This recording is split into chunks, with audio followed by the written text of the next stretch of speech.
Hi, it's Austin from Turbo Lab. I want to show you this upgrade that we have for the 6.0 Powerstroke.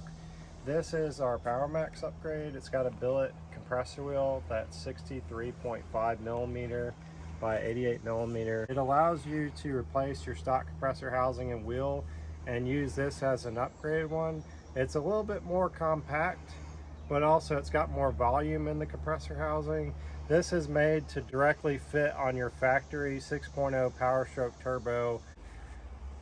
I want to show you how it works. So we've got this cut right here for the plunger clearance. This whole wheel and housing kit is actually the same as a GT40, and that cut is designed to give you clearance right here where the plunger cavity is, right here on the bearing housing. When you mount it there, I've got that cut out so it fits the plate and the compressor housing as a direct fit on your factory turbocharger.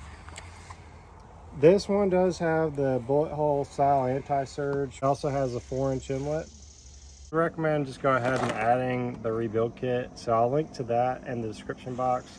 A little bit about this rebuild kit that I had put together for these. I added 2 staggered piston ring seals to give you more protection against oil leakage. I added copper bar thrust bearing to prevent from thrust bearing failure. That's really the best quality bearing that you can get with these. Some people sell the steel ones. I would highly recommend getting rid of those. They just cause a bunch of problems. I've also got the original compressor housing O-ring for the factory turbo. Those are a little bit harder to get with the kits. The insulation gasket kit is also included. And it includes everything that you need to rebuild your factory turbocharger to keep it to freshen it up. I'll leave the links down below. Stay subscribed.